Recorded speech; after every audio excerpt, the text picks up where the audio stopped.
नमस्कार, कैसे हैं आप सभी। जय माता दी, जय माता दी, जय माता दी। आई होप आप सभी लोग अच्छे होंगे।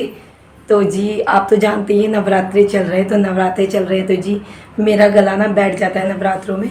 थोड़ा बहुत ऐसा होता है ना कि हम गाना वगैरह गाते हैं ना तो थोड़ा जोर लगता ही है। तो बस इसी वजह से थोड़ा आवाज़ भी मोटी मोटी हो गई है। और भाई हमारे इधर ना एक दिन में 2 या 3 लोगों के वहाँ कीर्तन चल रहे हैं, तो भाई ऐसा तो होना ही होना है। और माता रानी के भजन हो और हम ना गाएं ऐसा हो ही नहीं सकता। तो कोई बात नहीं, आवाज़ तो फिर भी आ जाएगी, पर नवरात्रि पूरे 6 महीने बाद आते हैं तो इसलिए पूरी कसर ना नवरात्रों में पूरी कर देनी चाहिए। तो बस आज भी हमारे वहाँ माता रानी के कीर्तन है, वो भी 2 जगह। तो अभी मैं जस्ट रेडी हो चुकी हूँ जाने के लिए। आई होप आप लोगों को भी ना आनंद आ रहा होगा माता रानी के कीर्तन वगैरह सुनने में और डांस वगैरह देखने में। तो बस ऐसे ही माता रानी सब पे अपनी कृपा बनाए रखे, ऐसे ही हमारे दिन महीने साल ऐसे ही बीतते रहे, हमें पता ना चले, सब सुखी बसे, ऐसा ही मैं माता रानी से प्रार्थना करती हूँ। तो हमारे तो दिन जी काफ़ी अच्छे जा रहे हैं, मस्त, कोई टेंशन नहीं, अपना काम कर रहे हैं घर का और सीधा माता रानी के चरणों में पहुँच जा रहे हैं। तो यही सबसे अच्छा टाइम होता है। तो बस अभी जस्ट हम लोग निकल रहे हैं कीर्तन के लिए। आप लोग भी आनंद उठाएं मेरे ब्लॉग के माध्यम से। तो प्लीज़ ब्लॉग अच्छा लगे तो शेयर ज़रूर कर दीजिएगा और लाइक ज़रूर कीजिएगा, और जिन्होंने अभी तक सब्सक्राइब नहीं करा वो सब्सक्राइब कर दीजिएगा। तो चलिए चलते हैं कीर्तन में।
भोला जी जय भीम